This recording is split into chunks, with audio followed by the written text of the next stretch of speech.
Okay, so this is a way that I feel we we can help put money back into um production as producers. Not really put money back in, but different different avenues that we can tap into to get our to put producers into. You know what I'm saying? Like instead of them being locked in trying to just be a type B artist the whole time, being a type B artist all day, or how we can help adjust that market in the first place.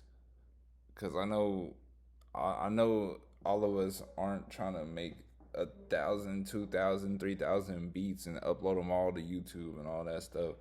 You know what I'm saying? Like I understand that works, but also understand that's not the only way. That's not the only way to go about it. You know what I'm saying? There's different avenues I feel like that we could spread to and make more money faster. You know what I'm saying? And not water down the culture, not water down, production with making the same generic beat over and over and over. You know what I'm saying? So my answer is curation. What I mean by curation, I mean you as a producer should sit and listen to your catalog and separate your beats low key like on a tier list. So you put your S tier at the top. These are your best beats. These are the beats that you would pay top dollar for. Next, you got your A tier beats. These beats are beats that aren't as good as S, but you can you can sell them. They're still really good though. They're still sellable. They're still marketable. They can still possibly be hits. You know what I'm saying? It's like you got the guaranteed hits, and then you got possible hits. And then you got your mid tier list, which will be B and C. I'll just make it mid tier because it wouldn't make a difference in this point. But then you got your mid tier. So these are songs that are beats that are listenable. They sound decent, but they're no ear candy and they're no hit. It's not a hit, but it's good. You can still vibe with it. It's a vibey or whatever, you know what I'm saying? Or it's still kind of lit, it's still kind of turned up or whatever. You got those beats, all right? So you take your S tier. Those beats will be beats that are like, okay, they're gonna have to pay top dollar for, all right? Like I'm gonna charge like racks for those beats because those beats got a lot of blood, sweat, and tear in it, and it's like literally a banger. You know what I'm saying? Like this is some heat. You're gonna have to pay for that. You know what I'm saying? Then you got your A tier beats. Your A tier beats will be the beats that are your not your best possible, right? Not your best ever. All right. If you want, you could put out like maybe one, maybe two of them just to show them what you got. But you do not want to give away too much S tier, dude. You want to barely tap into your S tier. Leave your S tier alone. Let nobody hear it. You know what I'm saying? Unless they're working on it. You know what I'm saying? A tier, your A tier beats, those are the beats that you flex, right? So those are the beats that you put on uh, your Instagram. Those are the beats you put on YouTube. Those are the beats you put on BeatStar. Those are the beats that you flex. If you want, you don't even name those type beats. You know what I'm saying? If you want to be a buck with you, if you want to go the whole like Spotify route with it, you know what I'm saying, and still have it like have the beat for sale but get paid off of it. I'm pretty sure you're going to do that anyway. You don't even have to take that extra step. You know what I'm saying? You're still gonna get your YouTube revenue either way. But yeah, you take your A tier beats. Those will be the beats that you flex. So like I said, that's the beats you put on Instagram. That's the beats you put on TikTok, YouTube, any videos. You know that. And like I said, maybe one or two S tier. You know what I'm saying? Maybe slide in a snippet or two here and there. Like I wouldn't go too crazy with that with the S tier. Now with your mid tier beats, this And this is why I'm saying like curation is necessary, because we don't need y'all posting mad tight beats and mad beat tapes, and y'all are the ones creating. You see what I'm saying? Like people are complaining about there being so much like saturation of music, but y'all are the same people making the music. And there's a saturation because nobody is curating. Nobody's curating. Nobody's curating. Nobody's curating. Nobody. Nobody. Not even the stars. Listen to Lil Wayne's last tape. There is no curation happening. All right, none of that is happening. So I don't want to hear anything in the comments like, "Oh, this dude's just nah, bro." Listen, none of y'all are curating.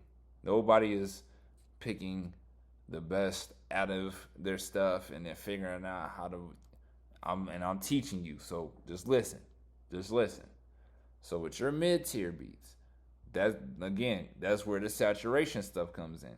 Because if you listen to a lot of the type beats and you listen to a lot of the beat tapes, a lot of these beats are just okay. They're not bad beats, but they're okay.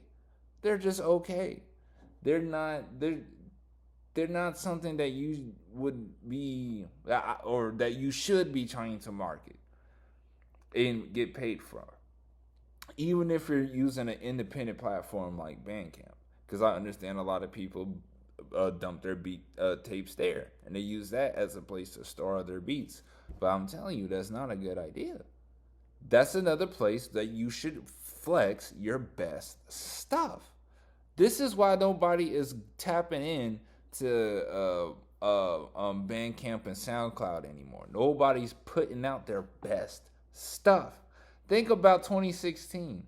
They weren't just putting out any songs. They were putting out their best stuff. Trippy was putting out his best stuff that he was making at that time. Uzi was putting out his best stuff at that time. Cardi was putting out the best stuff he could put out at that time. Yachty was doing the same thing. X was doing it. Ski was doing it. I mean, you name them. They were all doing it. Even all the way down to the smaller acts. Even the acts under them. Even like the C tier SoundCloud artists. You know what I'm saying? Even they were putting out their best stuff at that time. You know what I'm saying? There was curation happening. People was putting thought into their projects. You know what I'm saying? And it shows on some level. Even if they're like, oh, there might not be a theme lyrically or thematically as far as the album goes, but there's a theme sonically. You see what I'm saying? Like it's you know what I'm saying? If you really listening to music, you know what I'm saying. You understand what I mean by that. But with that, okay, but I digress. I know I keep getting off topic, but all this is important. This is important because if we're going to keep music going without Hollywood, we need to learn how to cultivate culture, how to properly do that. This is how we properly do it. Okay, now listen. So with your mid-tier beats, this is the beats that you can use as almost a filler. Look at that like a filler.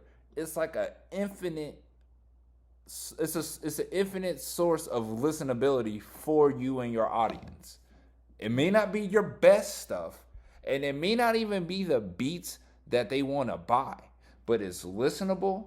You can put it on in the background. You can vibe to it. And you never know. There might be 1 or 2 or 3 hidden gems in there that somebody might pick up and want to actually rap on. So that's where this comes in. Instead of making beat tapes and taking up the space on the internet, right? And saturating the market with these mid-tier beats. Take these mid-tier beats and repurpose them in places where they can be used. I'm going to give you this one, for example. There's going to be multiple ones, and it's not limited to what I say. I promise you, if you sit and think about it, you'll be able to think of so many different ways that you could repurpose this beat instead of it just sitting, taking up space on the internet. Save that space for your best stuff. Even on the internet, space is limited. They making us pay for space. Do you really want to take up hundreds and hundreds of gigabytes that of upload room of music that you're showcasing for mid tier stuff. You see what I'm saying? So here's one way you can do it. YouTube right now is running on what? It's running on retention time, it's running on upload rate, and it's running on SEO, right? You can use your beats and set up a live stream of your mid tier beats. You can throw in an A tier beat here and there. Maybe one, I'd say one S tier. I wouldn't even do two, just like one S tier beat, you know? Have it play random songs, have you a playlist of about like what, 100 beats? With like one S tier, couple A tier, the rest mid tier beats. Have it play 24/7. That way, anybody who wants to hear your beat could just tap in immediately and just hear how you sound. You know what I'm saying? And then the people who are fans of your beats have a place where they could constantly hear your music. They don't have to go through and scroll and pick and trying to find you here and trying to find you there. You're always online. You're always streaming because your music's always on. We could build on that from there too. People can start adapting more streaming type of platform channels, right? You can start giving those mid-tier beats that you wouldn't mind giving out for free or whatever. Like, you know what I'm saying? The throwaways, you would say. You can start giving out your throwaways and using that to gain exposure. You know what I'm saying? That's helping in two ways. That's building the platform. So now the platform can has content to start generating an audience. Once the platform starts generating an audience, you yourself will start generating an audience. You see what I'm saying? This is how you add into the culture. But you have to be willing to give up. You have to be willing to give free music. And streaming has made artists very stingy. They've made artists very money hungry. So they have forgotten the value and importance of free music. Even back in the day, people were paying money to make their own mixtapes on cassette tapes and sell them. You know what I'm saying? Or give them out for free, or making burn CDs and just handing them out. People still do that. You know what I'm saying? So it's like the lack of free music is another factor that contributes into why you're not making money as an artist. And it is what it is. You got to drop some free music. Like I said, you don't have to give them everything, but prioritize and organize your music. You know what songs are your best songs. You know what songs are mid. You know what songs are complete trash. You know what songs you make that isn't even in your genre. You can take that song and you can go ahead and license it for a commercial or something. You know what I'm saying? Maybe you're a trap artist, but you're a producer. You just make music anyway. Maybe you end up making this corporate pop track sounding stuff that you would hear on a commercial. Put it on that market. Put it in that market. You know what I'm saying? Put your mid-tier beats in that market, because they even using trap beats in commercials. You never know. You never know. You never know who's going to hear what. Movies use trap beats. Commercials using trap beats now. Video games are using trap beats. Dude, anime's using trap beats. Anime. And they've been using trap beats since, I think the first one I heard it in was Parasite, bro. That's like since 2013. So they've been using trap beats in anime for a cool decade now. Going on 2. So like,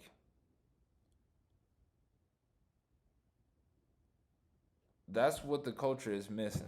The culture is missing conscious contribution from the artist. You know what I'm saying? Y'all are too money hungry. Y'all not looking at the bigger picture. Because at the end of the day, we all do this for the culture. Everybody's eating, nobody's complaining. You know, it's just that simple. Because now we got multiple platforms that you can go and listen to music to. You don't have to pick it. It's gonna be new artists, new sounds. Some of them might get big enough to have familiar artists on there as well. So you know what I'm saying? So it's like, so now we done blended in, two different audiences. Now we got a little bit of mainstream music and a little bit of underground music, and it's just bringing together people who want to listen to music. I don't know why. It's not that. It's not rocket science. It's not rocket science, man. It's not rocket science, for real. But that's one way I feel like the producer community can help start healing, and we can all start making money. I want to say we can all start making money, but I want to say we can all start making money more efficiently. We can all take this model as our basis and throw away this old model of just making a tight beat and burning yourself, making thousands and thousands and thousands of beats when you don't even really need to, dude. Like, you gotta think, man. We're making music. We're making music. I know it may seem very commodified, but at the end of the day, we're making music. You know what I'm saying? So, I mean, there's a reason people are still streaming Michael Jackson's music to this day. Do you hear me? Like, you know what I'm saying? The man has been dead for 2 decades, and people are still streaming his music by the millions to this day. You know what I'm saying? So it's like, you think he was just releasing everything? No, it was a curation process. Even Prince, dude, he said he would do a session. This is one session, bro. He said he would do a session and have like 300 different songs on like a hard drive, and he might not even put out any of them. He'll just have a hard drive of 300 songs just chilling.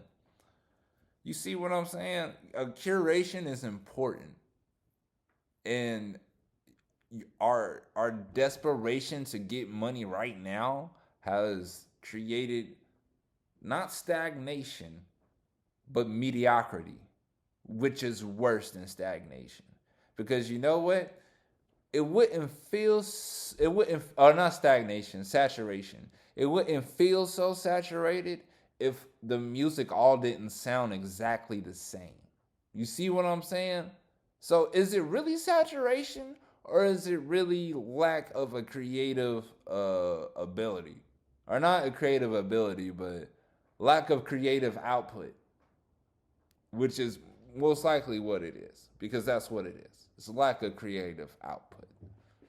It's time to, stop following this old, outdated, make the same generic beat over and over, copy paste, copy paste. Oh, look how fast I can make a beat. I can copy paste, copy paste.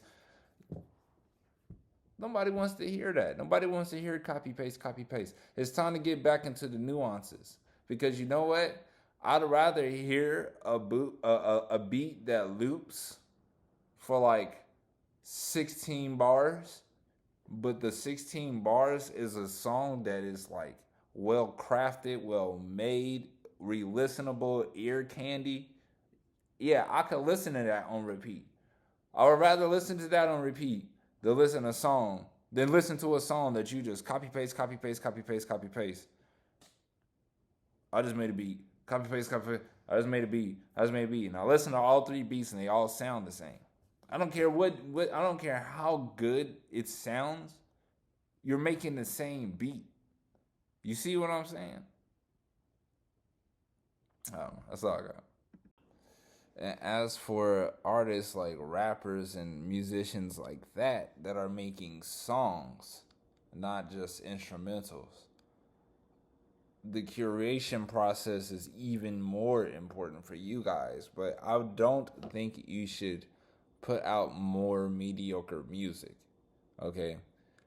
As for rappers and singers and bands and stuff like that, I think you guys should focus on S tier and A tier. Everything else, I'll tell you. We'll get to that. We'll start with S tier. S tier, that for artists like rappers and singers and bands and stuff like that. S tier for you guys is album material. That's album material, right? That's stuff you can see a Grammy being handed to you. You know what I'm saying? That's that type of music that you want to have in your S tier. A tier. A tier also can be an album.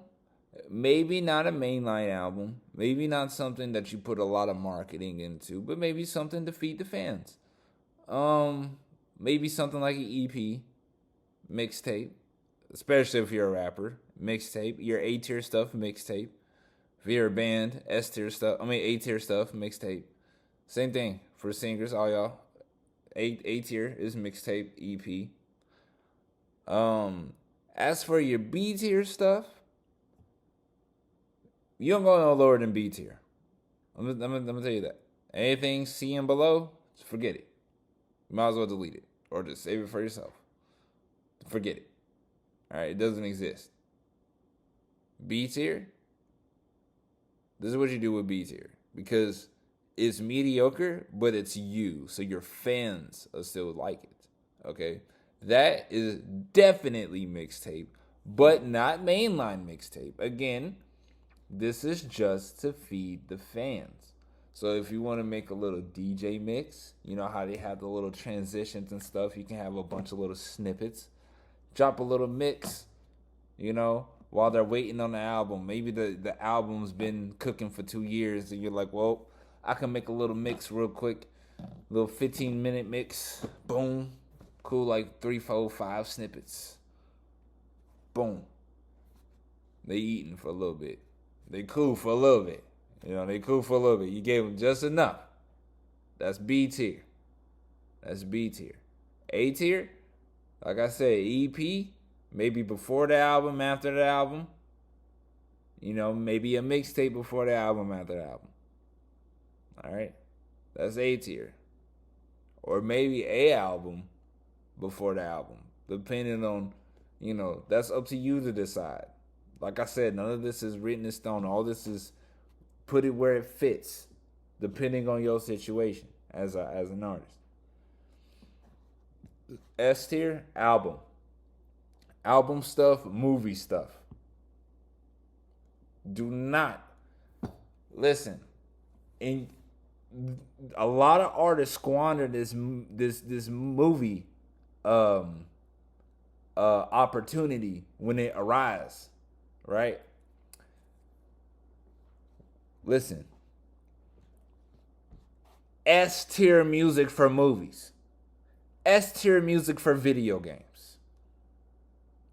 If there's any opportunity where you need to put your best music out there into the world, it's movies and video games, bro. Listen, that is so slept on.